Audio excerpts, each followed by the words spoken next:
जेके तव्हांखे ख़बर आहिनि, पर उन्हनि माण्हुनि जा ॿिया केतिरा हवाला आहिनि, ॿिया केतिरा तारुफ़ आहिनि, त बहितर आहे त नवां हवाला कजनि। साईं शेर महिराणी असां सां गॾु मौजूदु आहे। इहो माण्हू आहे जिते बि हूंदो आहे हू न सिर्फ़ु पंहिंजी ॻाल्हि कंदो आहे, पर वेठल सभिनि ऑडियंस खे हिकिड़ी अहिड़ी इज़त ॾींदो आहे, हिकिड़ो अहिड़ो मान ॾींदो आहे जंहिंजो फ़िक़दान असांखे महसूसु थींदो आहे। मैडम महताब अकबर राशदी, जंहिंजे लाइ मोहम्मद अली पठाण चवंदो आहे हीअ उहा शख़्सियत आहे जंहिं ते त मेला लॻणु घुरिजनि। सो हुनजो मां तारुफ़ छा करायां। इन खां सवाइ मोहम्मद अली पठाण उहो शख़्स आहे जंहिं असांखे अनवर पीरज़ादो अकेडमी ठाहिण जी आइडिया ॾिनी। माण्हू आइडिया खे घटि अहमियत ॾींदा आहिनि। आइडिया ॿिज वांगुरु हूंदी आहे, आइडिया खां सवाइ कमु न थी सघंदो आहे। ऐं ही अनवर पीरज़ादो मेलो कराइण जी आइडिया बि साईं मोहम्मद अली पठाण जी आहे। त मां सभ खां पहिरियों अनवर पीरज़ादो जे छपियल किताबनि जे बारे में मोहम्मद अली पठाण खां पुछणु चाहींदुसि त ही बाबा जॾहिं हलियो वियो त असांजे घर में हिकिड़ो वॾो ख़ज़ानो छॾे वियो ऐं उन जी ज़िंदगीअ में के 4-5 किताब छपिया हुआ। उन खां पोइ असां अनवर पीरज़ादो अकेडमी ठाही ऐं उन खां पोइ हाणे उन जा तक़रीबन 25 खनि किताब मौजूदु आहिनि, जिन मां घणे भाङे अनवर पीरज़ादो अकेडमी किताब छपिराया। के किताब त उन जा 2nd एडिशन्स बि छपिराया विया। उन खां अलावा अकेडमी ॿिया बि केतिरा ई कम करे रही आहे। उनजो ही मेलो कराइणु, अनवर पीरज़ादे जी जेके स्पीचिस आहिनि उनखे यूट्यूब ते रखियो वियो आहे, जिन खे तव्हां सभु ॿुधी सघो था। तमामु इंफॉर्मेटिव उहे वीडियोज़ आहिनि। त साईं मोहम्मद अली पठाण खे मां चवंदुसि त ही किताब कीअं छपिया इन जे बारे में असांखे थोरो तफ़सील मां ॿुधाए। साईं अनवर पीरज़ादे साहिब जी ज़िंदगीअ में जेके किताब शाया थिया उन में संदसि ओरिजिनल किताब ये चंड पिटाईअ खे चइजा, उहो किताब अनवर साहिब जी वाइफ जॾहिं गुज़ारे वई आहे त उन तॾहिं ते मूं शाह मोहम्मद खे चयो त तव्हां महिरबानी करे असांखे अनवर पीरज़ादे जो किताबु छपाए ॾियो ऐं तव्हां छपाए ॾियो। त शाह मोहम्मद चयो त मूंखे क़बूलु आहे, मां इहो किताबु छपाईंदुसि। उन खां पोइ अनवर पीरज़ादो जीअं त पंहिंजे ॿारनि ॾांहुं वधीक अॻ में बि नरम हो, पर उन खां पोइ तमामु घणो नरम थियो। त अनवर पीरज़ादो उहो ऐं ज़रार ॿई जेके आहिनि हुनजे ॾाढो हिकु हिकु शेर करे अमर उतारींदो, हिकु हिकु शेर करे सुबुह सां बाबा शेव करे वेही। अनवर साहिब जी इहा आदत हुई त उहो सुबुह सां उथण सां शेव कंदो हुओ ऐं साफ़ु सुथिरो थी। हुनखे काॾे वञिणो हुजे या न हुजे, पर हू रफ़ न रहियो। हू उथण सां ई पहिरियों पाण खे सींगारे उन खां पोइ जेको आहे पंहिंजे टेबल ते वेहंदो हो। त जीअं ई उहो पंहिंजे टेबल ते वेहे त उन ॾाढो 5 शेर रखनि त बाबा हीअ तव्हां हिन में जेकॾहिं तरमीम करणी आहे त तरमीम कयो, न त असांखे ओके करे ॾियो पंहिंजी किताब लाइ। ईअं उहो फुड़ी तलाउ थियो ऐं उन खां पोइ अनवर पीरज़ादे उहा इजाज़त ॾिनी त बाबा हीअ किताब शाया थिए।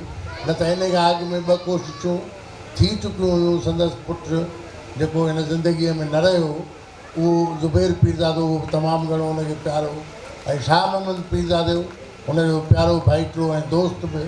त इन्हनि ॿिन्ही हिकिड़ो किताबु हुनखे उतारे ॾिनो संदसि 2 डायरियुनि मां त हीअ असांखे किताबु जेको आहे उहो महिरबानी करे तव्हां अप्रूवल ॾियो त असां छपिरायूं। पर हुन अप्रूवल कोन ॾिनी ऐं उहो किताबु अध में रहियो। बाद में शाह मोहम्मद पीरज़ादे उहो अनवर पीरज़ादे जो हथनि में पास थियल किताबु उहो शाया करे हुनजे हथ में ॾिनो ऐं मां ख़ुशकिस्मत आहियां त हुनजी पहिरीं कापी उहा अनवर साहिबु मूंखे ॾिनी ऐं उन ते इहो लिखी ॾिनई त हीअ किताबु मां उन शख़्स खे थो ॾियां जंहिं मूंखां बि अॻु में हिन किताब जो ख़्वाबु लथो हो। उन खां पोइ अनवर साहिबु जॾहिं पाण हिन ज़िंदगीअ में न रहिया त मां हुन जे टीजे जे मौक़े ते असां तमामु घणा गमज़दा हुआसीं। असांजे अखियुनि मां ॻोढ़ा न थिए चुका ऐं ख़लक़ूं रुगो मां न, रुगो ज़रार न, रुगो हुनजो कुटुंब न, पर अलाए केतिरा अजनबी माण्हू जिन खे असां न पिया सुञाणूं कचे जा माण्हू काठे जा माण्हू अलाए किथां किथां जा माण्हू ॼण उन्हनि जे घर में कजो थियो आहे ऐं उहे ज़ारो क़तार रोई रहिया अहिड़े माहौल में मूं ज़रार खे चयो त अकेडमी ठाहियो अनवर पीरज़ादो अकेडमी ऐं अनवर पीरज़ादो अकेडमी उन महिल असां उहा ठाहीसीं उन खां पोइ मां ज़रार खे चयो त हुनजो जेको आख़िरी किताबु जेको अव्हां शाया करे रहिया मता विसारियो उनखे किताबी सूरत ॾेई हुन 40 जे मौक़े ते महिरबानी करे इहो किताबु असांखे पधिरो करिणो आहे ऐं इहो किताबु तोखे छपाइणो आहे। ज़रार पीरज़ादे ॾींहं राति उहा महिनत करे उन किताब खे तरतीब ॾिनो ऐं उहो किताबु जेको मैडम महताब चवंदी आहे त आला दर्जे जो किताबु आहे ऐं सिंधीअ में अहिड़ो किताबु अहिड़ो गाइड बुक जंहिंमें तारीख़ बि हुजे जंहिंमें जाग्राफी बि हुजे ऐं आला क़िस्म जा ख़्याल हुजनि ऐं अनवर साहब जे ख़्यालनि जी भरपूर उॾाम हुजे उहो किताबु छाया कयो ज़रार पीरज़ादे पहिरियों किताबु जेको असां हथो हथु खपायोसीं ऐं पंहिंजे सोर्सिस सां असां उहो किताबनि जी जेका इहा मार्केट उहा कंहिं बि अदारे जे सहकार सां न पर पंहिंजी मदद पाण जे बुनियाद ते असां किताब छाया कया उन में ज़ाहिर मां रुॻो सलाह ॾियण वारो कमु करण वारो ज़रार पीरज़ादो हो। तारियूं थी वञनि ज़रार लाइ।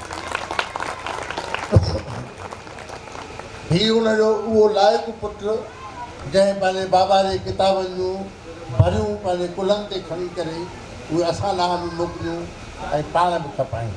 साईं मां थोरो इंटरप्ट कंदुसि मां पोइ चवां जेके किताब छपिया उन जा जेकॾहिं तव्हां हवाला ॾींदा हलो त कहिड़ा उन खां पोइ साईं हुनजो सिंध किताबु हुनजो जेको आहे उहो कालमनि जो किताबु उन खां पोइ हुनजो भुणजण किताबु उहो बि हुनजे कालमनि जो किताबु ईअं हुनजे मज़मूननि जा किताब उहे भिटाई किताबु शाह लतीफ़ ते रिसर्च जो किताबु ऐं हुनजो आख़िरी किताबु हिकिड़ो किताबु आख़िरी किताबु ज़रार पीरज़ादे छाया कयो मता विसारियो ॿियो आख़िरी किताबु हीउ जेको आहे एडिटोरियल्स जेके हुन रीजनल टाइम जेका डमी अख़बार निकिरंदी हुई ऐं उन में उहो रोज़ु हिकिड़ो एडिटोरियल लिखंदो हो त इहा ठहियल हुन पाण कई ऐं हीअ किताबु हिननि छपराए अकेडमी अनवर पीरज़ादो जे तरफ़ां हीअ किताबु पधिरो कयो हिननि पुटनि खे हीअ लाइक़ु पुट हीअ पंहिंजे बाबा जा आशिक़ पुट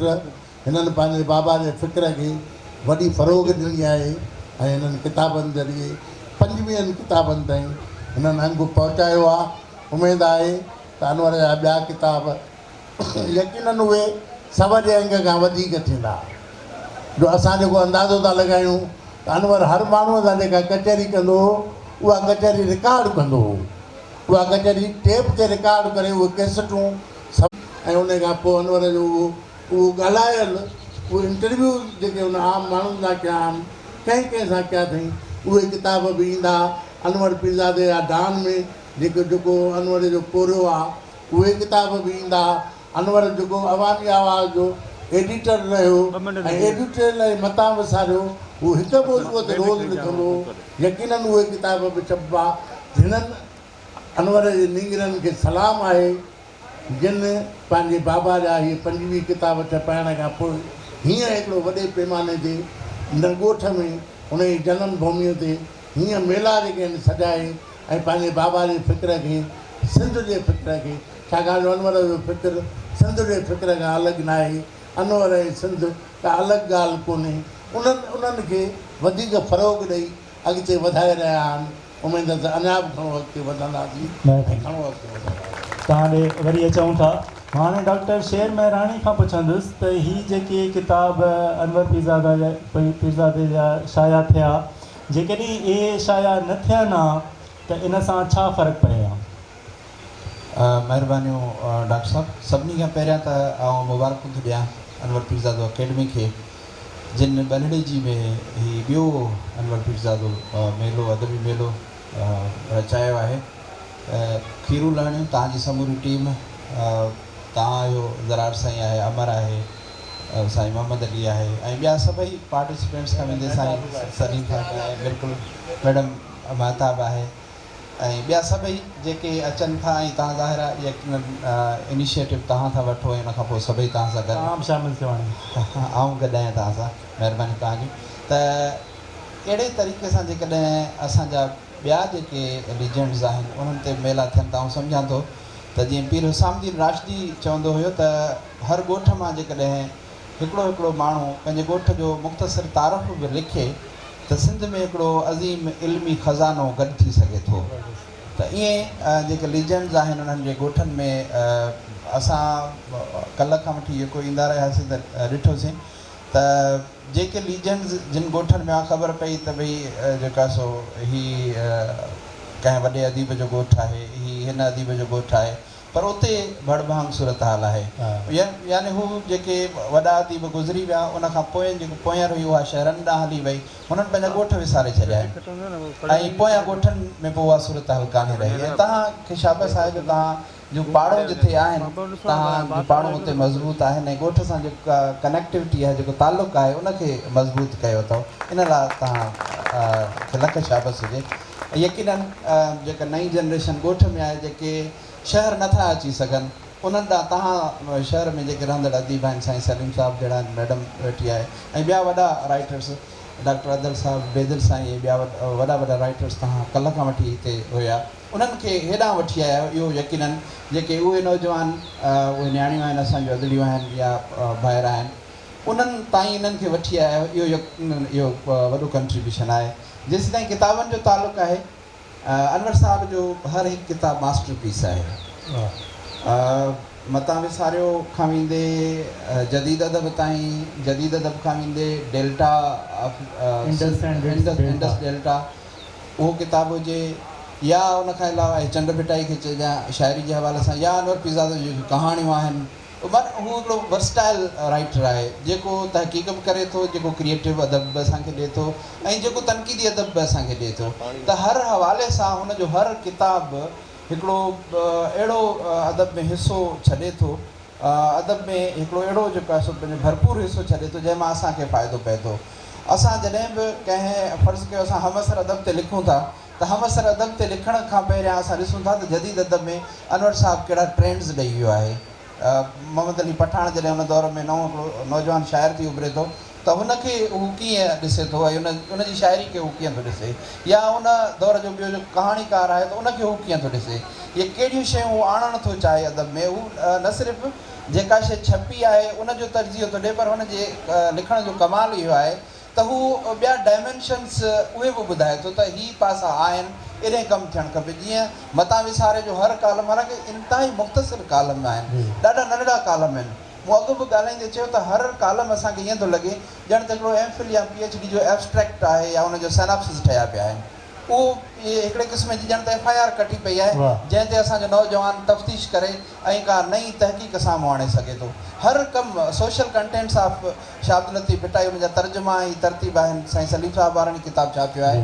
मूं जॾहिं पंहिंजी PhD पे कई त उन मां इलाही शयूं मूंखे मिलियूं, ख़ासि तौर जेको ईरा ऑफ शाह लतीफ़ आहे उन में जेका नवां ट्रेंड्स ऐं नए तरीक़े सां जेका तहक़ीक़ करे तारीख़ खे साम्हूं आंदो वियो। हिकिड़े पासे हू तारीख़ खे साम्हूं खणी थो अचे, ॿिए पासे असांजे लिटरेचर, क्रिएटिव लिटरेचर खे साम्हूं खणी थो अचे, टे पासे हू तहक़ीक़ खे साम्हूं थो खणी अचे, चौथे पासे हू असांजे हितां जी जेके मारूज़ी हालतूं आहिनि सिंध जूं, हिकु त सिंधु दरिया जो जेको हुननि सफ़र कयो उहो, उन सां रिलेट करे जेके हितां जूं ॿियूं मारूज़ी हालतूं आहिनि, जोग्राफी आहे ऐं आर्कियोलॉजी आहे, इन्हनि सभिनी शयुनि ते हुन अहिड़ा पंहिंजा जेका सो असर छॾिया आहिनि या इन्हनि मौज़ुअनि खे एॾो गहराईअ सां हुन क्लियर कयो आहे जो असांजो नौजवान जॾहिं पढ़े थो त हुनजे साम्हूं ईअं थो लॻे ॼण त हिकिड़ी यूनिवर्सिटी खुली थी वञे। हू एॾो वॾो कमु करे वियो आहे ऐं हर फील्ड में हुनजो कमु यकता आहे। ईअं न आहे त हुनजो जेको आहे सो क्रिएटिविटी वारो कमु बहितरीनु आहे। जीअं शाइरी आहे, चंड भिटाई खे चइजां, उन खां वेंदे उनजा जेके मुख़्तलिफ़ नज़्म आहिनि, हर नज़्म हिकिड़ो थॉट प्रोवोकिंग हिकिड़ो जेको आहे सो असांखे हिकिड़ो जोहर ॾेई थो वञे, हिकिड़ो अहिड़ो ख़्यालु ॾेई थो वञे जंहिंखे वधीक खोलण जी असांखे ज़रूरत पए थी। ऐं बल्कि थोरो घणो कमु त अनवर साहिब ते थियो आहे, हिकिड़ी MPhil थी आहे ऐं हिकिड़ो MA जो मोनोग्राफ जेको अकेडमिक हवाले सां आउं चवां थो, इहे कमु थिया आहिनि। पर आउं सम्झां थो हर किताब ते हिकिड़ो वॾो डॉक्यूमेंट अची सघे थो, उनजी तहक़ीक़, उनजो जेको क्रिटिकल एनालाइसिस थी सघे थो, उनजो रिसर्च एनालाइसिस थी सघे थो हर किताब जो। ईअं न आहे त हुनजो मजमूई जेको आहे सो कम खे साम्हूं आणे करे हुन ते कमु करे, बल्कि हर किताब में एतिरी डेप्थ आहे, एतिरी गहराई आहे, इल्म जी, ॼाण जी, रेफरेंसिस जी, तारीख़ जी, तहज़ीब जी, सकाफ़त जी, अदब जी त हर पासे हुनजो हर किताब आउं सम्झां थो हिकु अहिड़ो डॉक्यूमेंट आहे जेको असांजे हर नौजवान खे पढ़णु खपे, यूनिवर्सिटी में पढ़ंदड़ शागिर्दनि खे ख़ासि तौर ते पढ़णु खपे, छाकाणि त हू जॾहिं पढ़ंदा त उन्हनि जे ज़हन में जेके नवां सुवाल उभारींदा। ऐं अनवर साहिब जी ख़ासि ॻाल्हि इहा आहे त हू सुवाल उभारे थो। फ़लसफ़े में, इल्म में, अदब में, तारीख़ में सुवाल उभारणु तमामु अहम आहे। जवाब जी एतिरी अहमियत कान्हे जेतिरी सुवाल जी अहमियत आहे, छाकाणि त सुवाल हिकिड़ो सुवाल तव्हांखे जवाबनि जे हिकिड़ी सीरीज़ साम्हूं ॾेई सघे थो। उन सुवाल जो जवाबु आउं अलॻि ॾेई सघां थो, सलीम साहिबु हुनजो जवाबु अलॻि ॾेई सघे थो, ज़रार साहिबु सवाल ख़ुदि हिकु जवाबु आहे, सवाल ख़ुदि हिकिड़ो जवाबु आहे, बल्कि हिकिड़े अहिड़े इल्म जे हिकिड़े अहिड़े भंडार ॾांहुं आङुर सिंझणु आहे जीअं जेका सो लतीफ़ साईं जी हिकिड़ी सिट आहे त खुंडरे लधी खाण पखीड़े पाताल मां। त उहो जेको खाण तरफ़ इशारो आहे त खाण हिते आहे, ट्रेजर एग्ज़िस्ट हियर, त उहा खाण ॾांहुं हिन जा जेके इशारा आहिनि उहे मतां विसारियो में आहिनि। उहे असांखे इंडस डेल्टा वारे किताब में असांखे मिलनि था, उहे जदीद अदब वारे किताब में मिलनि था, ऐं उहे मुख़्तलिफ़ किताब असांजे साम्हूं इलाही किताब पिया आहिनि। ऐं 25 किताबनि जो राइटर को मामूली ॻाल्हि कान्हे का, उहो ॾाहो। ऐं असां जॾहिं ॾिसूं था हिन ॻोठ में अचूं था त असांखे त हर वण मां, हर ॿारे मां, बनी मां उहो वास ऐं उहा ख़ुशबू लॻे थी, महसूसु थी जेका हिननि किताबनि में, जेका यकीनन अनवर साहिबु। हीअ हिकिड़ी कचहरी आहे। कचहरीअ में तमामु शामिलु थी सघो था। तव्हां वटि को सुवाल हुजे त तव्हां पुछी सघो था। मां मैडम महताब ॾे वेंदुसि त मां पुछंदुसि त हीअ जेको टाइटल आहे हिन असांजे सेशन जो, अनवर पीरज़ादे जी छपियल किताबनि जो जाइज़ो, तव्हांजो हिन ते कमेंट छा आहे? जाइज़ो वठणु ज़रूरी आहे। तव्हांजो माना कमेंट हिन में? इन ते कमेंट इहो थींदो त तव्हां हिकिड़े बि किताब खे जॾहिं खणी ॾिसंदो, हिकिड़ा त मौज़ूआती आहिनि, भिटाई माना रुॻो भिटाईअ ते ई मौज़ू आहिनि। अहिड़नि मुख़्तलिफ़ वक़्तनि में भिटाईअ जी कम खे, हुनजी थॉट प्रोसेस खे, हुनजे फ़िक्र खे, उन मां जीअं की सभु चयो वियो त उन मां सुवाल पैदा थिया आहिनि त हीअ छो चयो वियो। जॾहिं छो चयो वियो त तव्हां ॾिसंदव त हिन भिटाईअ खे अहिड़े नमूने सां लिखण जी कोशिशि न कई आहे जेका असां नंढे हूंदे पढ़ी। मतिलबु असांखे जॾहिं भिटाई पढ़ायो वेंदो हो स्कूल में त असांजी मास्तरियाणी चवंदियूं हुयूं त इहे शाह जो बैत जेको आहे उन जूं 2 मानाऊं आहिनि, हिकिड़ी ज़ाहिरी माना आहे, ॿी बातिनी माना आहे। हाणे ज़ाहिरी माना त इश्क आहे, इश्क हुयो, सुहिणीअ जो बिहार सां इश्क हुयो, नूरी जाम तमाचीअ जो इश्क हुयो, लीला चनेसर जो इश्क हुयो। हाणे उन इश्क में अहिड़ी बातुनी माना असांजा माण्हू कढंदा हुया त न बाबा न दुनियावी इश्क मिड़े ई आहे, असुल में त उहो अलाह रसूल जो इश्क आहे, तव्हां उन ते कंसंट्रेट कयो। पर जॾहिं तव्हां उहे ॾिसो था उहे मौज़ूआत छा हुया, जेकॾहिं हुन सिंबल ठाहियो आहे कंहिं बि शइ खे, या औरत खे बहादुरीअ जो सिंबल ठाहे, या नूरी जाम तमाचीअ खे त हिकिड़ी घटि ज़ात वारी माईअ खे हुन पंहिंजी ज़ाल ठाहे छॾियो, उन जा कहिड़ा असर था पवनि माशरे ते, उनखे शाह लतीफ़ ॻायो आहे। पर अनवर उन मां सुवाल उथारिया ऐं उन असांखे नया डायमेंशन्स ॾिना त रुॻो शाह खे इन्हनि हवालनि सां न सुञातो वञे, पर हुनजो फ़िक्र छा आहे, हुनजी सोच छा आहे, उन जा तव्हां जेकॾहिं उनवान ॾिसंदव न त इंसानु रुॻो उनवान पढ़ी परेशान ऐं हैरान ऐं उहो थो थी वञे त असांखे इहे सुवाल, इहे उनवान छो सम्झ में कोन आया जेके हू थो चवे पियो। 21वीं सदी ऐं भिटाई। हाणे 21वीं सदी ऐं भिटाईअ में, 21वीं सदीअ में भिटाई किथे थो बीहे? छा अॼु बि उहो रेलेवेंट आहे? छा जेको 300 साल अॻु में हिकिड़ो शाइर हुयो ऐं 300 साल अॻु में हुन जेका बि शाइरी कई, या जेको बि हुन पंहिंजी सोच ऐं फ़लसफ़ो ॾिनो, छा उहो अॼु 21वीं सदीअ में एतिरो रेलेवेंट आहे? तव्हां जॾहिं पढ़ंदव त जवाबु मिलंदो। अहिड़े ई नमूने सां भिटाई जी तसवुराती तस्वीर माण्हू छा था सोचनि। भिटाई सिंध जो सियासी वहदतुल वजूद, भिटाईअ जी तरक़ी पसंदी, अदब में तरक़ी पसंदी ऐं भिटाई, माना हर उहा शइ जंहिंजी रेलेवेंस अॼु आहे। अॼु हू कॾहिं बि भिटाईअ खे माज़ीअ में नथो खणी वञे, हू भिटाईअ खे मुस्तक़बिल में थो ॾिसे ऐं उन मों ई हू पंहिंजी सोच ऐं फ़िक्र जा नवां लाड़ा थो तजवीज़ करे। अहिड़े नमूने जॾहिं तव्हां सिंध किताब खे पढ़ंदव त सिंध जो हर हिकु इशू, पाणीअ जो इशू आहे, पंहिंजी ख़ुदि मुख़्तियारीअ जो इशू आहे, वण टिण ख़तमु थींदा था वञनि, एनवायरमेंट जो इशू आहे, वण न वण न मच्छी, उनवान आहे हिकिड़े इन जो। न वण न मच्छी, माना वॉट इन्वायरमेंट। त हाणे उहो माण्हू उन ज़माने में वेही इन्वायरमेंट जी ॻाल्हि थो करे जॾहिं असां हुनजो मुक़ाबिलो पिया कयूं। तव्हांखे ख़बर आहे त तव्हां वटि पाणी कोन थो अचे, तव्हांखे ख़बर आहे पलो तव्हांजो ख़तमु थी वियो, तव्हांखे ख़बर आहे त असां वण तिमिर जा वण कटे छॾियासीं, उन ज़माने खां रड़ी पियो करे। त अहिड़े एतिरे क़िस्म जी फार रीचिंग जेका नज़र आहे, दूररस निगाह आहे, उहे तव्हांखे हुनजे सभिनी किताबनि में मिले थी। अहिड़े ई नमूने सां जेके एडिटोरियल्स जेके लिखिया कया ऐं उन में रीजनल टाइम्स में, उहो कहिड़ो वक़्तु हुयो, उहो मुशर्रफ जो ज़मानो हो। जॾहिं मुशर्रफ जे ज़माने में जेके उन एडिटोरियल लिखिया हूंदा, उन में उन छा न लिखियो हूंदो। त उहो माण्हू जेको हर फ़िक्र खां आज़ादु हुजे, उनखे कंहिं शइ जो ख़ौफ़ न हुजे, हू कंहिं बि वॾे चाहे प्रेसिडेंट हुजे, प्राइम मिनिस्टर हुजे, केरु माण्हू हुजे, उन ते तनक़ीद करण खां न घबराए ऐं तव्हांखे हिकिड़ी नई राह ॿुधाए। त मुंहिंजो जेको तव्हां तजियो था घुरो उहो इहो आहे त हिननि किताबनि जी कल्ह त ज़रूरत हुई ऐं वॾी ॻाल्हि जेका पठान साहिबु चई त हुन तव्हांखे इहा जेका आइडिया ॾिनी त हिनखे सहेड़ियो, हिनखे तव्हां छपरायो, छो त छपियल हर्फ़ जेको आहे उहो बाक़ी रहणो आहे। असां जेको ॻाल्हायूं था उहो हवा में हलियो वेंदो, हर्फ़ ज़िंदा रहणो आहे। त हीअ किताब जेके आहिनि इहे अॻिते माण्हू जी रहनुमाई कंदा।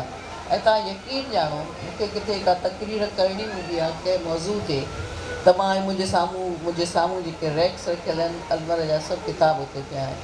मां हिकिड़ो किताबु खणंदी आहियां, 2-4 मज़मून पढ़ंदी आहियां, मुंहिंजो ज़हन जेको आहे सो खुली वेंदो आहे, मूंखे आइडियाज़ मिलंदा आहिनि। त हीअ जेको माण्हू आहे उहो तव्हांजो रहबर आहे, तव्हांजो रहनुमा आहे ऐं तव्हांखे मुस्तक़बिल में वठी थो वञे, माज़ीअ खे कोन थो घेरे। हुनजी वॾे में वॾी ख़ूबी इहा आहे त माज़ीअ में तव्हांखे कोन थो वठी वञे। तव्हां वरी अचूं था, मां साईं मोहम्मद अली पठान खां सुवालु पुछंदुसि त जीअं डॉक्टर शेर मेहराणी हाणे चयो त अनवर पीरज़ादे जो हर किताबु ॼण त हिकिड़ो मास्टर पीस आहे। हुन हिकिड़ो सफ़रनामो लिखियो बम्बई यात्रा, उहो एतिरो घणो डिस्कशन में न आयो आहे, पर उहो उन किताब जे बारे में मां तव्हां खां पुछणु चाहींदुसि, उहो किताबु तव्हांखे कीअं लॻो? साईं उहो साहिबनि जी हिकिड़ी तंज़ीम हुई जंहिं अनवर पीरज़ादे साहिब खे हिकिड़े हफ़्ते जो दौरो करायो हिंदुस्तान जो। त अनवर जॾहिं हुन दौरे ते वियो पिए त मां हुनखे चयो त कॾहिं बि तव्हां कुझु ॼमी करे किताबु न लिखियो आहे, महिरबानी करे हीउ जेको तव्हां सफ़र कयो था असांखे सफ़रनामो ॾिजो। हुन नोट्स वरिता, उते वियो, बाद में मोटी आयो। पोइ मां इहा रोज़ु हुनखे चवंदुसि बाबा सफ़रनामो शुरू कर। पोइ हुन पंहिंजे पुट ज़रार खे हिकिड़ी किस्त पहिरियां लिखी ॾिनी। सुबुह जो हुनजी ॾाढी हिकिड़ी ऑर्गनाइज़ड हिकिड़ी लाइफ हुई। सुबुह जो जंहिं महिल सिजु उभरण खां अॻु में हू वॉक ते निकिरंदो हो ऐं वॉक करे मोटी अचे। पोइ इन ते कंसंट्रेट कयईं, इन सफ़रनामे लिखण ते। ऐं पहिरीं किस्त ज़रार खे ॾिनई त अॼु वञी शाया कर। ॿी किस्त ॿिए ॾींहं ते ॾिनई, अॼु वञी शाया कर। जेसि ताईं ज़रार साहिबु राति जो ॾाढो देरि सां सुम्हंदो आहे। जंहिं महिल ज़रार 12-1 वॻे उथे, उन महिल हुन जी टेबल ते अॻुवाट उहा किस्त पई हूंदी ऐं उहो हैरान हूंदो त बाबो एतिरो साजुरी उथियो आहे ऐं उहो वॉक बि करे आयो आहे, उन शेव बि कई आहे, उन कपिड़ा बि जेके आहिनि तब्दील कया आहिनि ऐं ठही संभरी वेठो आहे। उन खां पोइ उहा किस्त लिखी, उहा मुकमल करे ॾिनई। इहे 15 ॾींहं हीअ जेके आहिनि उहे 15 किस्तूं हुन लिखियूं ऐं उहो किताबु तोड़े जो मुख़्तसिर आहे। पर तव्हां उन किताब खे शुरू कंदो त ॼण कंहिं नावल खे तव्हां शुरू कयो आहे। गैर रिवायती अंदाज़ सां लिखियलु आहे। गैर रिवायती उहो ॼाण जो भंडार आहे। उन में उन हिंदुस्तान जी टेक्नोलॉजीअ खे फोकस कयो ऐं इहो असांखे ॿुधाइण जी कोशिशि कई त बाबा असांजे लाइ इहा टेक्नोलॉजी केॾी ज़रूरी आहे। इहा कंप्यूटर जी दरी जेका आहे, इन मां तव्हां सॼी दुनिया फतेह करे सघो था। इहो फ़िक्र जेको आहे उन किताब में अनवर समोयो ऐं हुन जीअं जहाज़ में चढ़े थो हिकिड़े नावल वारे अंदाज़ में, हिकिड़े किसे वारे अंदाज़ में, उहो खयों हलियो ऐं उन खां पोइ जीअं वापसि अचे उन ते पहुचे थो त पहिरीं फ़ोन उहा अमर बि उन सां फ़ोन ते राब्ते में हो त बाबा फ़ोन खोले त पहिरियां मुंहिंजो आवाज़ु ॿुधे। पर इहा ख़ुशकिस्मती इहा मूंखे पले पई जो हुन जंहिं महिल फ़ोन खोली त पहिरियों आवाज़ु मुंहिंजो हुन ताईं पहुतो ऐं मां हुनखे मुबारक ॾिनी उन सफ़र तां मोटी अचण जी। ऐं इहो पहिरें यानी उन फ़ोन सां मां हुनखे चयो दादा सफ़रनामो के लिखंदासीं, तूं इत्मिनान कर। उन खां पोइ हुन लिखी ॾिनो ऐं ॼमी करे हुन किताबु लिखियो। इहो ई किताबु लिखियईं जेको हुन वेही ऐं ॿियूं ट्रांसलेशन्स ज़ाहिर आहे उहा हुनखे असाइनमेंट हूंदी कंहिं फिशल फोक जे तरफ़ां कंहिं ॿिए अदारे जे तरफ़ां। सिंधी लैंग्वेज एंड लिटरेचर किताबु कासिम बुघे हुनखे चयो लैंग्वेज अथॉरिटीअ जे तरफ़ां असांखे लिखी ॾे। उते 3 महीना अनवर साहबु रहियो वञी ऐं उते वेही उहो किताबु लिखियईं। अफ़सोस जी ॻाल्हि आहे त उन ज़माने में जॾहिं अनवर साहबु हिन ज़िंदगीअ में न रहियो ऐं किताबु उहो उते पियो रहियो ऐं मां हिननि खे चयो त बाबा उहो किताबु ॾेई वियो अथव लैंग्वेज अथॉरिटी वारनि खे, तव्हां महिरबानी करे हुननि खे चओ त इहो किताबु शाया कनि, छाकाणि जो हुनजी इन में तमामु वॾी रिसर्च शामिलु आहे, हुनजा उजागर शामिलु आहिनि। उहो 3 महीना वञी उते रहियो आहे ऐं इहो किताबु लिखियो अथई। समय किताब पढ़िया अथई। उन किताब लिखंदे त तव्हां इहो हुननि खे चओ ऐं पैसा बि रहियल अथव तव्हांजा, रॉयल्टी बि अनवर खे न मिली अथव सवाइ भाड़े किराए जे।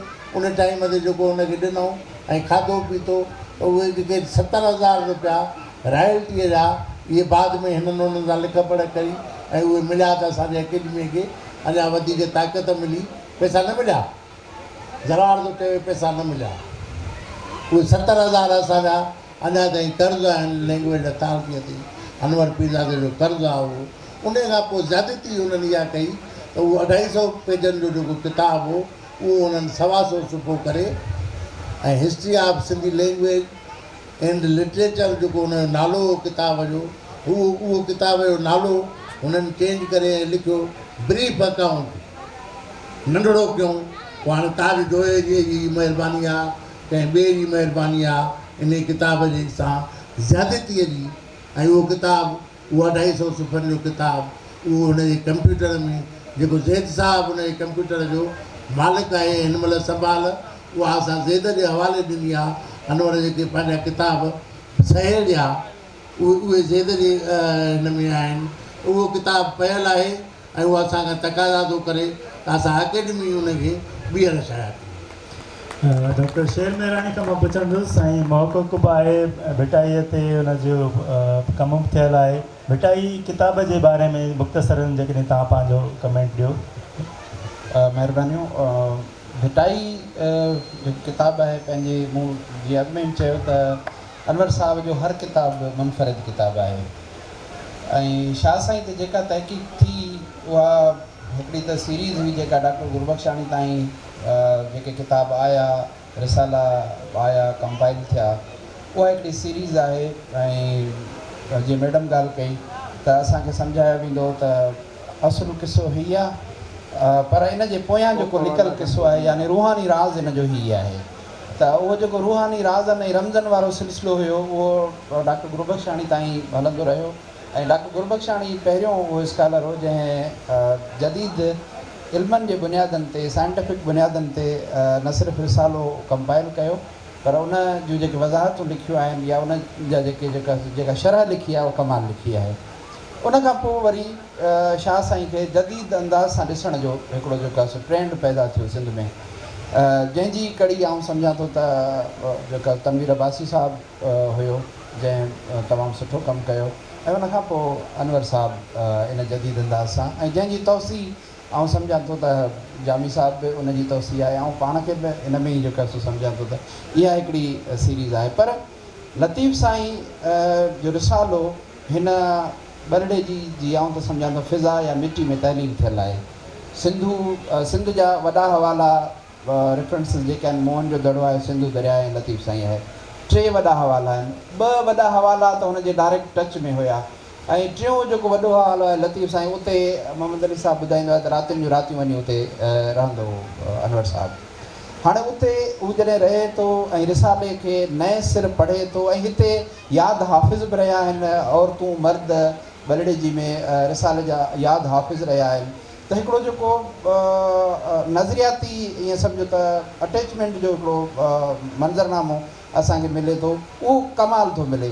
उनखे परसीव करे रिसाले खे नए अंदाज़ सां पढ़ी करे ऐं नई शरह जेका उन लिखी आहे ऐं रिलेट कयो आहे अॼु जे दौर सां।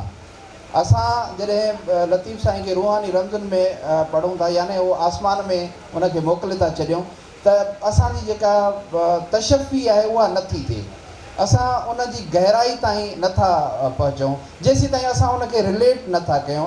अॼु जी असांजी ज़िंदगी सां उहो कीअं थो मैच कीअं थो करे, जेकॾहिं असांजी ज़िंदगी सां मैच नथो करे त असांखे ईअं थोरो ओपरो ओपरो लॻंदो।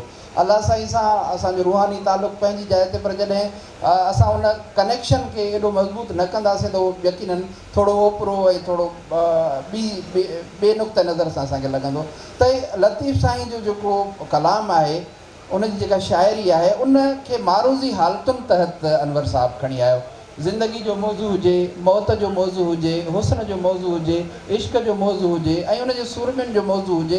ऐं उनखे ईअं न आहे त उहो सुरमियुनि जो मौज़ू हिकिड़ो आहे, उनजे पोयां लिकल मौज़ू ॿियो आहे, उन जी जेका तवजीह ऐं उनजी जेका तशरीह करणी आहे, उनजी तवज़ीह करणी आहे, त इहे इन्हनि शयुनि खे छॾे करे हाणे लीला चनेसर में लतीफ़ साईं जेके असांखे अनवर साहब वटि इहा साॻी शइ मिले थी त निहो ॿधियो रोए अंगण झोकियो करहो। निहो जी मानो मुख़्तलिफ़ स्कॉलर्स मुख़्तलिफ़ ॾिना, के त चवनि मथो ॿधियो रोए थी, के था चवनि त हुनजे दरवाज़े खे ॿधियो वेठी आहे, के था चवनि त सामान ॿधियो जेको असां हाणे वेठी आहे, छाकाणि त चनेसर हाणे हुनखां नाराज़ थी वियो आहे। हाणे हुनखे चयो अथई त हाणे हितां निकिरी वञ, ऐं हाणे हूअ तयारी त करे वरिती अथई, अंगण ते करहो झोकियो वेठी आहे, पंहिंजो सामान ॿधियो वेठी आहे ऐं करे खे बीहारियो बीठी आहे। निहो ॿधियो रोए अंगण झोकियो करहो ऐं चए छा थी, को चनेसर खे चोए त लीला वञे लॾियो, वञी कोई हुनखे ॿुधाए त लीला लॾियो थी वञे। हाणे इहा इनखे असां जेकॾहिं रूहानी रमज़ुनि था कंदासीं त किथे इन जो मैच ठाहींदासीं। सरीहन इहो ग़लति थींदो जेकॾहिं असां हिनखे हिन तालुक़ खे चवंदासीं त इहो बंदे जे ऐं ख़ुदा जे विच जो तालुक़ु आहे, लतीफ़ साईं हुनखे रिलेट थो करे। ऐं अॻियां जवाबु चनेसर जे तरफ़ां कहिड़ो थो मिले, हाणे लीला चनेसर जो किसे खे गुज़रे त 700-800 साल थी चुका।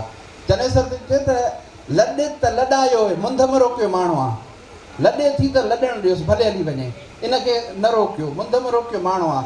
हीअ उहा ई जोइ जंहिं मणीअ ते वर विकियो, हीअ उहा ई आहे जंहिं मणीअ ते वर विकियो, इनखे लॾे थी त भले लॾाए छॾियो। हाणे उहा मारूज़ी हालतूं, अॼु जे दौर जूं हालतूं, उन्हनि खे रिलेट करणु त लतीफ़ जो मैसेज अॻु जे लाइ कोन हुयो, लतीफ़ जो मैसेज आसमान जे लाइ कोन हो, लतीफ़ जो मैसेज तव्हांजे लाइ आहे। हू तव्हांखे ॿुधाए थो, जॾहिं चए थो त असां जेकॾहिं लतीफ़ साईं खे पढ़ंदासीं त हिकिड़े नए समाज जो जेको आहे न उनजो बुनियादु असां विझी सघंदासीं। सिंध जो अहिड़ो समाज जिते हर माण्हू ख़ुशहाल हूंदो, जिते हर माण्हू खे पंहिंजी आज़ादी हूंदी, जेको हर माण्हू पंहिंजी मर्ज़ीअ सां जी सघंदो, जेके ॻंढियुनि सारो ॾींहुं छिनण मूर न सिखिया हूंदा, उन्हनि जो हिक ॿिए सां तालुक़ु अजीब हूंदो, पाण जहिड़नि सां तालुक़ु हुननि जो अजीब हूंदो, हुस्न सां तालुक़ु, इश्क सां तालुक़ु, आज़ादी सां तालुक़ु, दोस्ती सां तालुक़ु ऐं उन्हनि जो ज़िंदगी ऐं मौत सां जेको तालुक़ु आहे, मौत जे ख़ौफ़ ऐं टेरर खां उहे जेके नथा डिॼनि, हालांकि हू पाण चए थो अजल ईंदो ओचितो जो साम्हूं थो सुञे, मौत त साम्हूं बीठो आहे, पर जेका शरह मौत जी अनवर साहब कई आहे त उन में मौत जो टेरर ॼण त ख़तमु थी थो वञे, मौत जो ख़ौफ़ ॼण त ख़तमु थी थो वञे। ला ख़ौफ़ अलैहिम वला हुम यहज़नून, सचनि कोन्हे सूर, त उहो अहिड़ी सचाई तां पर्दा थो खणे। उहो लतीफ़ साईं जे रिसाले में मौजूदु अहिड़ी सचाई तां हुन पर्दा कया आहिनि, उनखे डिस्कवर कयो आहे, जो असां जॾहिं पढ़ूं था त असांखे लतीफ़ साईं अञा वधीक पंहिंजो पंहिंजो थो लॻे ऐं लतीफ़ साईं असांखे अञा वधीक क़रीब क़रीब थो लॻे। ऐं इन ई तरह सां आउं सम्झां थो त लतीफ़ साईं खे सम्झण जी ज़रूरत आहे, जंहिं तरह सां अनवर साहब सम्झो आयो ऐं सम्झायो आहे। चवनि था टाइम ख़तमु थी वियो आहे, पर मूं वटि अञा 2 सुवाल आहिनि। हिकिड़ो सुवाल इहो आहे, मैडम खां मां पुछंदुसि त अनवर पीरज़ादे जा इंग्लिश में 4 किताब शाया थिया आहिनि, सिनसिनेरियो, editorials of Anwar Pirzado, Indus and its delta ऐं cultural heritage of Sindh, social content of in Bhitai, इहो बि हिकिड़ो आहे। पर अनवर पीरज़ादो अकेडमी ही 4 किताब शाया कया। इहे अंग्रेज़ी में जेको हुन लिखियो ऐं किताब आया, इन ते तव्हांजो तबसरो छा हूंदो? तमामु ज़रूरी आहे। ऐं अनवर जे करे अंग्रेज़ी में लिखियो आहे, उहा ॿी ॻाल्हि आहे त उहा हुनजी असाइनमेंट हुई, अंग्रेज़ी अख़बारुनि में कमु पे कयईं, उन लिखियो। पर मां जंहिं शइ ते ज़ोर ॾींदी रही आहियां त तव्हांजा इशूज़, तव्हांजा मसइला, तव्हां जूं ॻाल्हियूं जेसि ताईं ॿियनि ज़बानुनि वारनि ताईं नथियूं पहुचनि, तव्हांजो खे कोई सम्झे नथो पियो।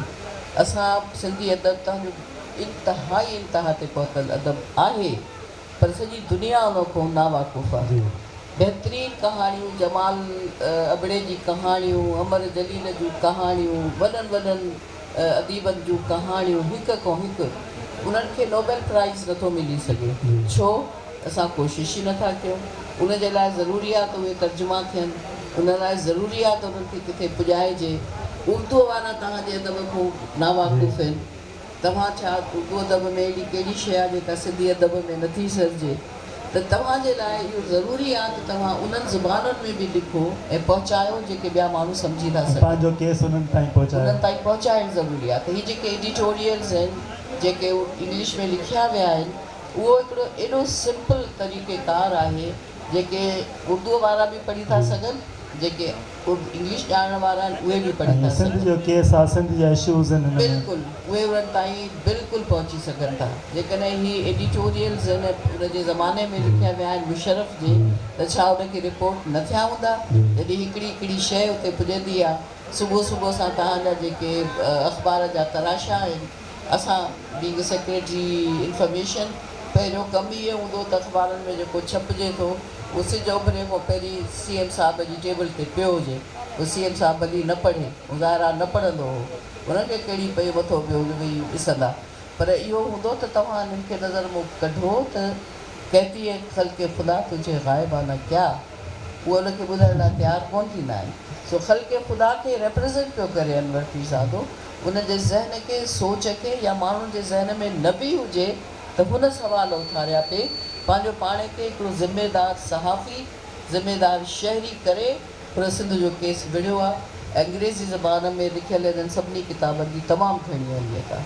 हाणे मुंहिंजो आख़िरी सुवाल त अनवर पीरज़ादे जी अकेडमीअ लाइ तव्हां कुझु पंहिंजूं तजवीज़ूं ॾियो, या हुननि जे किताबनि जे हवाले सां तव्हां वटि जेकॾहिं की आहिनि सजेशन्स त असां वेलकम कंदासीं। साईं, पहिरीं तजवीज़ त इहा आहे त असांजी सरपरस्त आला जंहिंखे कल्ह जेको आहे अमर नालो ॾिनो ऐं उहा असांजी वॾी भेण, उहा असांजी छपर छांव, असांजूं घटि में घटि ॿियो न त बि हर महीने हिकिड़ियूं मीटिंग्स थियणु खपनि। उन में जेका प्लानिंग थियणु खपे त अनवर ते हाणे कहिड़ो कमु थिए, हाणे कहिड़ो कमु थिए। हिकिड़ी जेका आहे उहा मैडम जूं आइडियाज़ उन खे फॉलो कंदी, या असांखे जेके आइडियाज़ आहिनि उहे जेके पाण में डिस्कस करे उन ते मुताबिक़ थी असां हिन कम खे वधायूं। छाकाणि जो हीउ तमामु वॾो अदारो आहे ऐं हीअ अदारो सॼी सिंध खे उजागर यानी रोशन कंदो, सॼी सिंध खे रोशनी बख़्शींदो, उन खे उजारो ॾींदो। त उहो कमु असां उहो कयूं। ऐं अॻिते लाइ जेके किताब आहिनि, हाणे अवामी आवाज़ जो पहिरों खणिजी, हुन जा एडिटोरियल गॾु कजनि, मता विसारियो जो पहिरों खणिजी, उहे मता विसारियो अगाटा उहे असां गॾु कयूं जेको चित्रनि जा लिखंदो हो। हीअ त ॿिनि सुफ़नि जा आहिनि। ईअं असां उन कम खे घणो अॻिते वधायूं ऐं हुन जा न रुॻो सिंधीअ जा उर्दूअ में तर्जुमो थियनि। मुंहिंजे साम्हूं हिकिड़ो तमामु वॾो मुतरजम असांजे हिन इलाइक़े जो ऐं उहो असांजी सिंध जी सूंहुं आहे, उहो नगर जना वेठो आहे, जेको तक़रीबन 100 किताब तर्जुमो करे चुको आहे। त उन नगर जना खां असां जंहिं अनवर पीरज़ादे जूं हाणे उहो पंहिंजे लेखे पंहिंजे जज़्बे तहत उनखे तव्हां न चयो, अकेडमीअ न चयो, पर हुन इहा ज़िमेवारी महसूसु कई। अनवर पीरज़ादे जूं सभु कहाणियूं जेके उहे हुन उर्दूअ में तर्जुमो कयूं ऐं हाणे अकेडमीअ खे उहो मिंथदो करे त उहो किताबु तव्हां छपायो, मूंखे का रॉयल्टी न खपे। त तारियूं थी वञनि नंगर चना सां। ईअं असां सिंधीअ मां अंग्रेज़ीअ में, अंग्रेज़ीअ मां सिंधीअ में अनवर जा ई एडिटोरियल जिन खे अंग्रेज़ी नथी अचे उन्हनि जे लाइ सिंधीअ में तर्जुमो करायूं ऐं सिंधीअ वारा उर्दूअ में थियनि, अंग्रेज़ीअ में थियनि।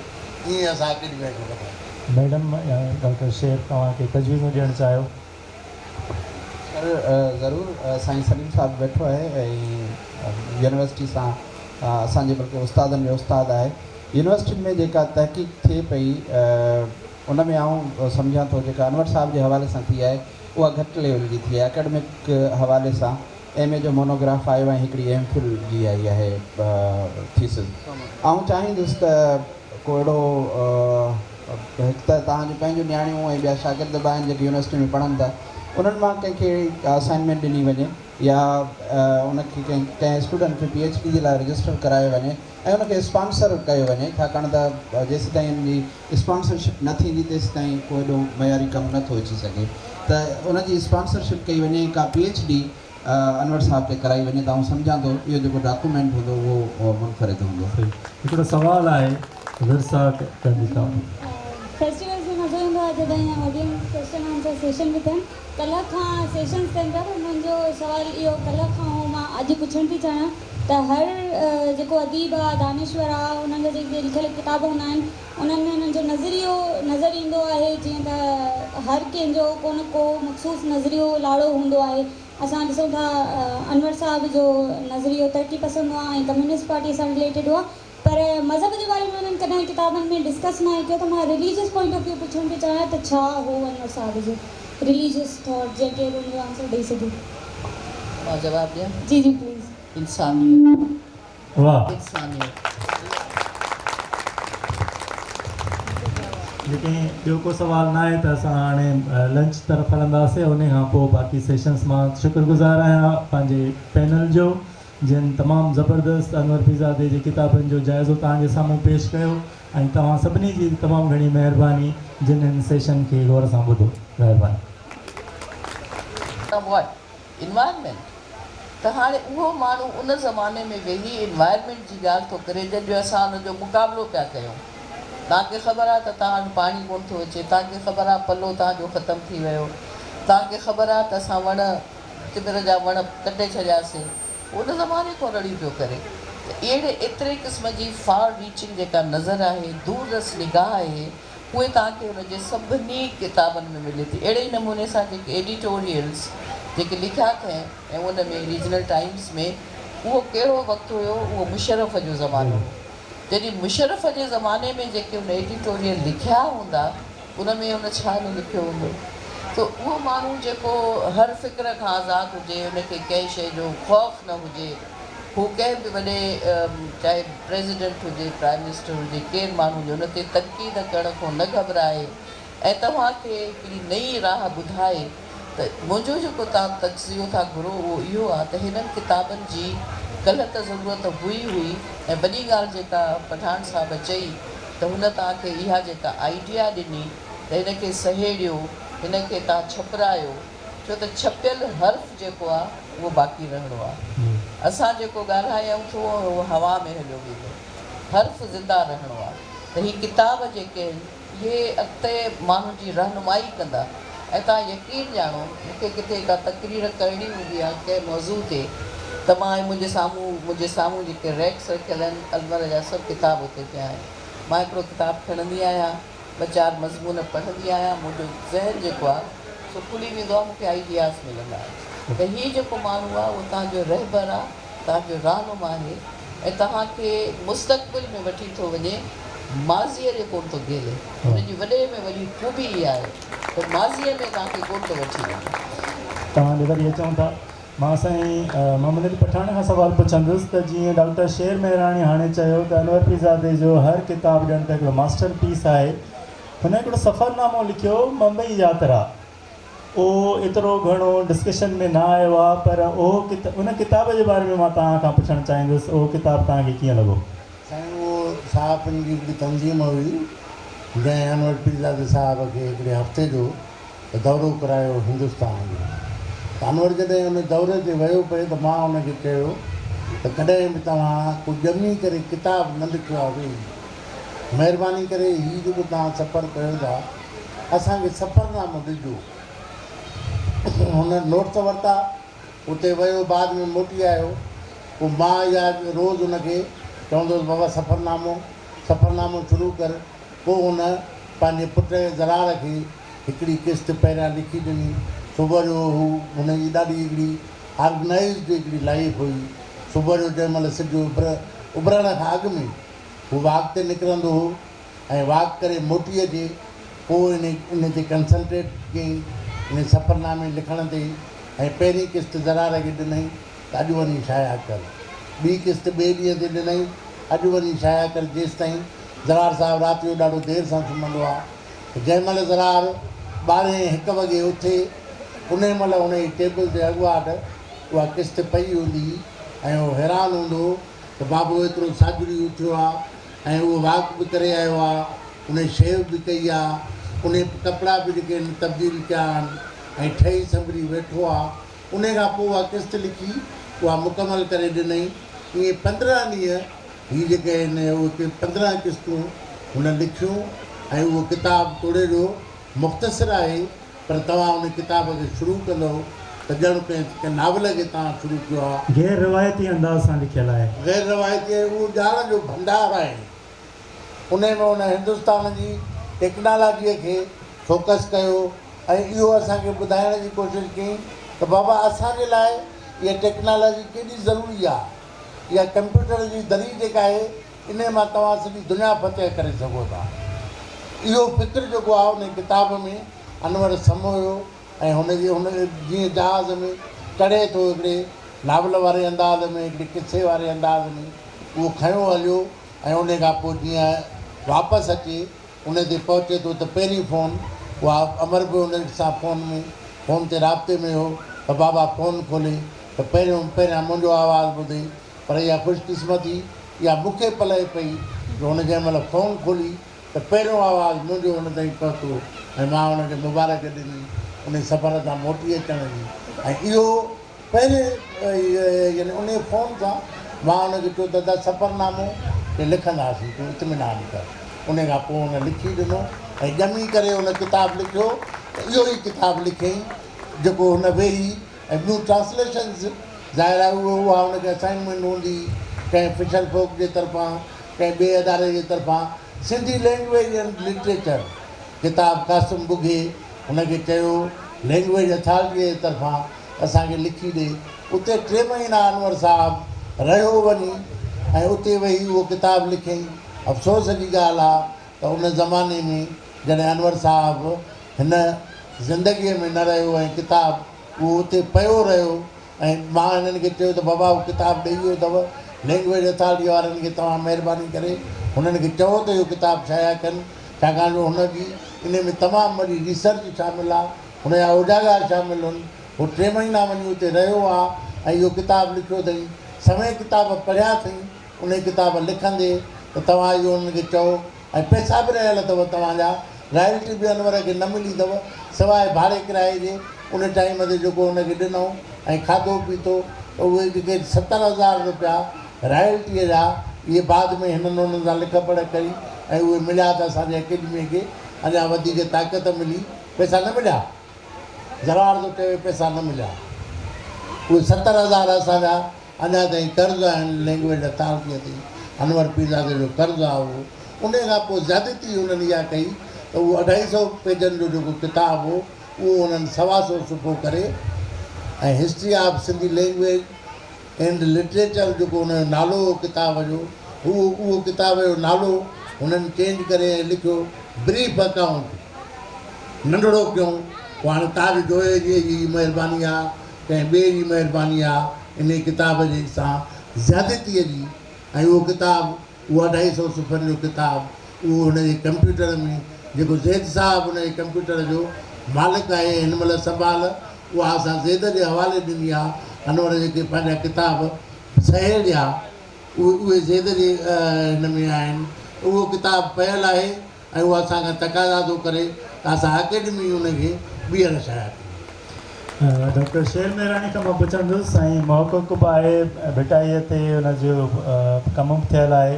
भिटाई किताब जे बारे में मुख़्तसरनि जेकॾहिं तव्हां पंहिंजो कमेंट ॾियो। महिरबानियूं।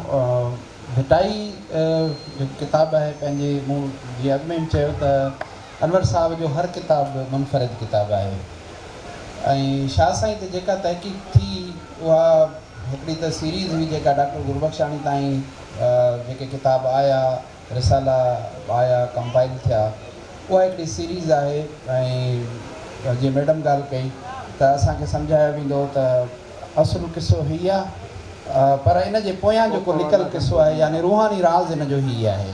त उहो जेको रूहानी राज़नि ऐं रमज़नि वारो सिलसिलो हुयो उहो डॉक्टर गुरबख्शानी ताईं हलंदो रहियो।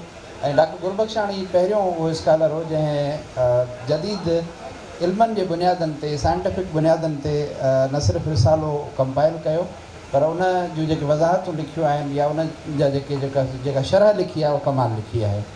उन खां पोइ वरी शाह साईं खे जदीद अंदाज़ सां ॾिसण जो हिकिड़ो जेको आहे ट्रेंड पैदा थियो सिंध में, जंहिंजी कड़ी आउं सम्झां थो त जेका तनवीर अब्बासी साहिबु हुयो जंहिं तमामु सुठो कमु कयो, ऐं उन खां पोइ अनवर साहिबु इन जदीद अंदाज़ सां, ऐं जंहिंजी तौसी आउं सम्झां थो त जामी साहिब बि उनजी तौसी आहे, ऐं पाण खे बि इन में ई जेको आहे सम्झां थो त इहा हिकिड़ी सीरीज़ आहे। पर लतीफ़ साईं जो रिसालो हिन बरड़े जी आउं त सम्झां थो फ़िज़ा या मिटी में तहलील थियल आहे। सिंध जा वॾा हवाला रेफरेंसिस जेके आहिनि, मोहन जो दड़ो आहे, सिंधु दरिया ऐं लतीफ़ साईं आहे। 3 वॾा हवाला आहिनि, 2 वॾा हवाला त हुनजे डायरेक्ट टच में हुया, ऐं टियों जेको वॾो हवालो आहे लतीफ़ साईं, उते मोहम्मद अली साहिबु ॿुधाईंदो आहे त रातियुनि जूं रातियूं वञी उते रहंदो हो अनवर साहिबु। हाणे उते हू जॾहिं रहे थो ऐं रिसाले खे नए सिर पढ़े थो, ऐं हिते यादि हाफ़िज़ बि रहिया आहिनि, औरतूं मर्द बलड़े जी में रिसाले जा यादि हाफ़िज़ रहिया आहिनि, त हिकिड़ो जेको नज़रियाती ईअं सम्झो त अटैचमेंट जो हिकिड़ो मंज़रनामो असांखे मिले थो, उहो कमाल थो मिले। उनखे परसीव करे रिसाले खे नए अंदाज़ सां पढ़ी करे ऐं नई शरह जेका उन लिखी आहे ऐं रिलेट कयो आहे अॼु जे दौर सां। असां जॾहिं लतीफ़ साईं खे रूहानी रमज़ुनि में पढ़ूं था, यानी उहो आसमान में उनखे मोकिले था छॾियूं, त असांजी जेका तशफ़ी आहे उहा नथी थिए, असां उन जी गहराई ताईं नथा पहुचूं जेसीं ताईं असां उनखे रिलेट नथा कयूं। अॼु जी असांजी ज़िंदगी सां उहो कीअं थो मैच कीअं थो करे, जेकॾहिं असांजी ज़िंदगी सां मैच नथो करे त असांखे ईअं थोरो ओपरो ओपरो लॻंदो। अलाह साईं सां असांजो रूहानी तालुक़ु पंहिंजी जाइ ते, पर जॾहिं असां उन कनेक्शन खे एॾो मज़बूत न कंदासीं त उहो यकीनन थोरो ओपरो ऐं थोरो ॿिए नुक़्ते नज़र सां असांखे लॻंदो। त लतीफ़ साईं जो जेको कलाम आहे, उनजी जेका शाइरी आहे, उनखे मारूज़ी हालतुनि तहत अनवर साहिबु खणी आयो। ज़िंदगी जो मौज़ू हुजे, मौत जो मौज़ू हुजे, हुस्न जो मौज़ू हुजे, इश्क जो मौज़ू हुजे, ऐं उनजे सूरमियुनि जो मौज़ू हुजे, ऐं उनखे ईअं न आहे त उहो सूरमियुनि जो मौज़ू हिकिड़ो आहे, उनजे पोयां लिकल मौज़ू ॿियो आहे, उन जी जेका तवजीह ऐं उनजी जेका तशरीह करणी आहे, उनजी तवज़ीह करणी आहे, त इहे इन्हनि शयुनि खे छॾे करे हाणे लीला चनेसर में लतीफ़ साईं जेके असांखे अनवर साहिबु वटि इहा साॻी शइ मिले थी त निहो ॿधियो रोए अंगण झोकियो करहो। निहो जी मानो मुख़्तलिफ़ स्कॉलर्स मुख़्तलिफ़ ॾिना, के त चवनि मथो ॿधियो रोए थी, के था चवनि त हुनजे दरवाज़े खे ॿधियो वेठी आहे, के त चवनि त सामान ॿधियो जेको असां हाणे वेठी आहे, छाकाणि त चनेसर हाणे हुनखां नाराज़ थी वियो आहे। हाणे हुनखे चयो अथई त हाणे हितां निकिरी वञ, ऐं हाणे हूअ तयारी त करे वरिती अथई, अंगण ते करहो झोकियो वेठी आहे, पंहिंजो सामान ॿधियो वेठी आहे, ऐं करे खे बीहारियो बीठी आहे। निहो ॿधियो रोए अंगण झोकियो करहो, ऐं चए छा थी, को चनेसर खे चोए त लीला वञे लॾियो, वञी कोई हुनखे ॿुधाए त लीला लॾियो थी वञे। हाणे इहा इनखे असां जेकॾहिं रूहानी रमज़ुनि था कंदासीं त किथे इन जो मैच ठाहींदासीं। सरीहन इहो ग़लति थींदो जेकॾहिं असां हिनखे हिन तालुक़ खे चवंदासीं त इहो बंदे जे ऐं ख़ुदा जे विच जो तालुक़ु आहे। लतीफ़ साईं हुनखे रिलेट थो करे, ऐं अॻियां जवाबु चनेसर जे तरफ़ां कहिड़ो थो मिले। हाणे लीला चनेसर जो किसे खे गुज़रे त 700-800 साल थी चुका। चनेसर चए त लॾे त लॾायो मुंद में रोकियो माण्हू आहे, लॾे थी त लॾणु ॾियोसि भले हली वञे, इनखे न रोकियो, मुंद में रोकियो माण्हू आहे। हीअ उहा ई जोइ जंहिं मणीअ ते वर विकियो, हीअ उहा ई आहे जंहिं मणीअ ते वर विकियो, इनखे लॾे थी त भले लॾाए छॾियो। हाणे उहा मारूज़ी हालतूं, अॼु जे दौर जूं हालतूं, उन्हनि खे रिलेट करणु त लतीफ़ जो मैसेज अॻु जे लाइ कोन हुयो, लतीफ़ जो मैसेज आसमान जे लाइ कोन हो, लतीफ़ जो मैसेज तव्हांजे लाइ आहे। हू तव्हांखे ॿुधाए थो। जॾहिं चए थो त असां जेकॾहिं लतीफ़ साईं खे पढ़ंदासीं त हिकिड़े नए समाज जो जेको आहे न, उनजो बुनियादु असां विझी सघंदासीं। सिंध जो अहिड़ो समाज जिते हर माण्हू ख़ुशहाल हूंदो, जिते हर माण्हू खे पंहिंजी आज़ादी हूंदी, जेको हर माण्हू पंहिंजी मर्ज़ीअ सां जी सघंदो, जेके ॻंढियुनि सारो ॾींहुं छिनण मूर न सिखिया हूंदा, उन्हनि जो हिक ॿिए सां तालुक़ु अजीब हूंदो, पाण जहिड़नि सां तालुक़ु उन्हनि जो अजीब हूंदो, हुस्न सां तालुक़ु, इश्क सां तालुक़ु, आज़ादी सां तालुक़ु, दोस्ती सां तालुक़ु, ऐं उन्हनि जो ज़िंदगी ऐं मौत सां जेको तालुक़ु आहे, मौत जे ख़ौफ़ ऐं टेरर खां उहे जेके नथा डिॼनि। हालांकि हू पाण चए थो अजल ईंदो ओचितो जो साम्हूं थो सुञे, मौत त साम्हूं बीठो आहे, पर जेका शरह मौत जी अनवर साहिबु कई आहे त उन में मौत जो टेरर ॼण त ख़तमु थी थो वञे, मौत जो ख़ौफ़ ॼण त ख़तमु थी थो वञे। ला ख़ौफ़ अलैहिम वला हुम यहज़नून। सचन कोन्हे सूरत, उहो अहिड़ी सचाई तां पर्दा थो खणे। उहो लतीफ़ साईं जे रिसाले में मौजूदु अहिड़ी सचाई तां हुन पर्दा कया आहिनि, उनखे डिस्कवर कयो आहे जो असां जॾहिं पढ़ूं था त असांखे लतीफ़ साईं अञा वधीक पंहिंजो पंहिंजो थो लॻे ऐं लतीफ़ साईं असांखे अञा वधीक क़रीब क़रीब थो लॻे। ऐं इन ई तरह सां आउं सम्झां थो त लतीफ़ साईं खे सम्झण जी ज़रूरत आहे, जंहिं तरह सां अनवर साहिबु सम्झियो आहे ऐं सम्झायो आहे। चवनि था टाइम ख़तमु थी वियो आहे, पर मूं वटि अञा 2 सुवाल आहिनि। हिकिड़ो सुवाल इहो आहे, मैडम खां मां पुछंदुसि त अनवर पीरज़ादे जा इंग्लिश में 4 किताब शाया थिया आहिनि, scenario editorials of Anwar Pirzado, Indus and its delta ऐं cultural heritage of Sindh, social content of in Bhitai, इहो बि हिकिड़ो आहे। पर अनवर पीरज़ादो अकेडमी ही 4 किताब शाया थिया। इहे अंग्रेज़ी में जेको हुन लिखियो ऐं किताब आया, इन ते तव्हांजो तबसरो छा हूंदो? तमामु ज़रूरी आहे। ऐं अनवर जे करे अंग्रेज़ी में लिखियो आहे, उहा ॿी ॻाल्हि आहे त उहा हुनजी असाइनमेंट हुई, अंग्रेज़ी अख़बारनि में कमु पे कयईं, उन लिखियो। पर मां जंहिं शइ ते ज़ोर ॾींदी रही आहियां त तव्हांजा इशूज़, तव्हांजा मसइला, तव्हां जूं ॻाल्हियूं जेसि ताईं ॿियनि ज़बाननि वारनि ताईं नथियूं पहुचनि, तव्हांजो खे कोई सम्झे नथो पियो। असां सिंधी अदब तव्हांजो इंतिहा ते पहुतल अदब आहे, पर सॼी दुनिया उन खां नावाक़ुफ़ आहे। बहितरीनु कहाणियूं, जमाल अबड़े जी कहाणियूं, अमर जलील जूं कहाणियूं, वॾनि वॾनि अदीबनि जूं कहाणियूं, हिक खां हिकु, उन्हनि खे नोबेल प्राइज़ नथो मिली सघे। छो? असां कोशिशि ई नथा कयूं।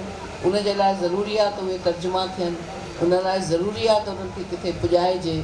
उर्दू वारा तव्हांजे अदब खां नावाक़ुफ़ आहिनि। तव्हां छा उर्दू अदब में अहिड़ी कहिड़ी शइ आहे जेका सिंधी अदब में नथी सरिजे? त तव्हांजे लाइ इहो ज़रूरी आहे त तव्हां उन्हनि ज़बाननि में बि लिखो ऐं पहुचायो जेके ॿिया माण्हू सम्झी था सघनि। पंहिंजो केस उन्हनि ताईं पहुचाइणु ज़रूरी आहे। त हीअ जेके एडिटोरियल्स आहिनि, जेके इंग्लिश में लिखिया विया आहिनि, उहो हिकिड़ो एॾो सिंपल तरीक़ेकार आहे जेके उर्दू वारा बि पढ़ी था सघनि, जेके इंग्लिश ॼाणण वारा आहिनि उहे बि पढ़ी था सघनि। सिंध जो केस आहे, सिंध जा इशूज़ आहिनि, बिल्कुलु उहे उन्हनि ताईं बिल्कुलु पहुची सघनि था। जेकॾहिं हीअ एडिटोरियल्स आहिनि उन जे ज़माने में लिखिया विया आहिनि मुशरफ जे, त छा उनखे रिपोर्ट न थिया हूंदा? जॾहिं हिकिड़ी हिकिड़ी शइ उते पुॼंदी आहे, सुबुह सुबुह सां तव्हांजा जेके अख़बार जा तराशा आहिनि, असां बींग सेक्रेटरी इंफॉर्मेशन, पहिरियों कमु इहो हूंदो त अख़बारनि में जेको छपिजे थो उहो सिज उभरे खां पहिरीं CM साहिब जी टेबल ते पियो हुजे।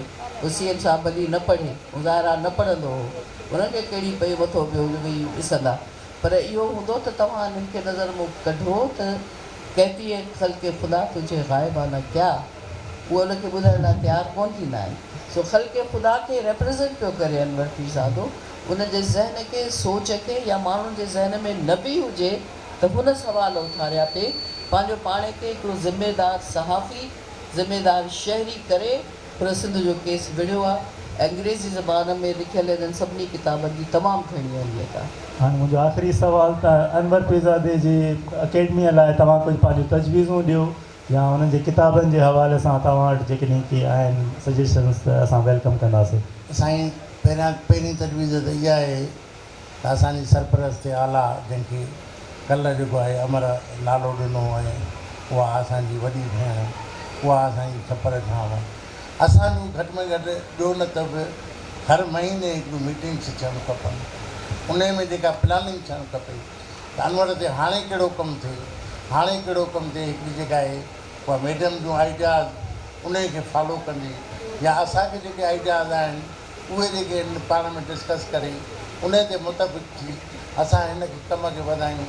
छाकाणि जो हीउ तमामु वॾो अदारो आहे ऐं हीअ अदारो सॼी सिंध खे उजागर यानी रोशन कंदो, सॼी सिंध खे रोशनी बख़्शींदो, उनखे उजारो ॾींदो।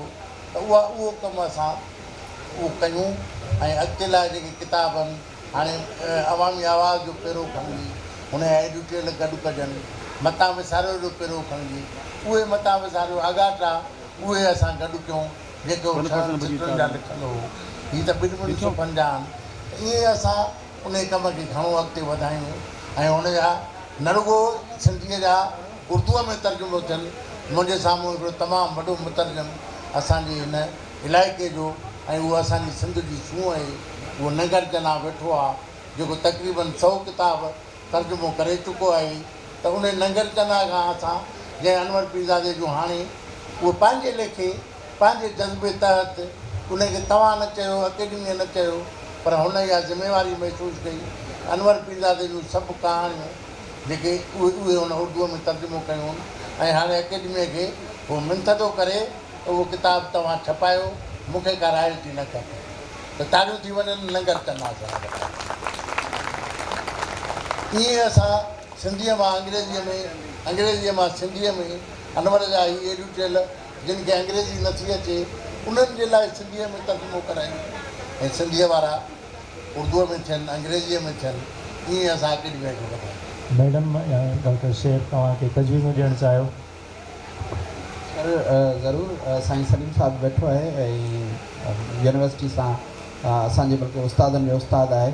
यूनिवर्सिटियुनि में जेका तहक़ीक़ थिए पई उन में आउं सम्झां थो जेका अनवर साहिब जे हवाले सां थी आहे उहा घटि लेवल जी थी आहे। एकेडमिक हवाले सां MA जो मोनोग्राफ आयो ऐं हिकिड़ी MPhil जी आई आहे थीसिस। आउं चाहींदुसि त को अहिड़ो हिकु त तव्हांजो पंहिंजो नियाणियूं ऐं ॿिया शागिर्द बि आहिनि जेके यूनिवर्सिटी में पढ़नि था, उन्हनि मां कंहिंखे असाइनमेंट ॾिनी वञे या उनखे कंहिं स्टूडेंट खे PhD जे लाइ रजिस्टर करायो वञे ऐं उनखे स्पॉन्सर कयो वञे, छाकाणि त जेसि ताईं उनजी स्पॉन्सरशिप न थींदी तेसि ताईं को एॾो मयारी कमु नथो अची सघे।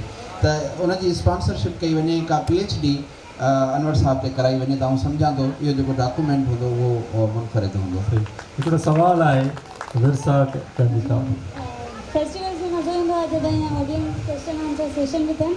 कल्ह खां सेशन्स थियनि पिया, पर मुंहिंजो सुवालु इहो कल्ह खां मां अॼु पुछणु थी चाहियां त हर जेको अदीब आहे, दानिश्वर आहे, उन्हनि जा जेके लिखियल किताब हूंदा आहिनि उन्हनि में उन्हनि जो नज़रियो नज़र ईंदो आहे। जीअं त हर कंहिंजो को न को मख़सूस नज़रियो लाड़ो हूंदो आहे।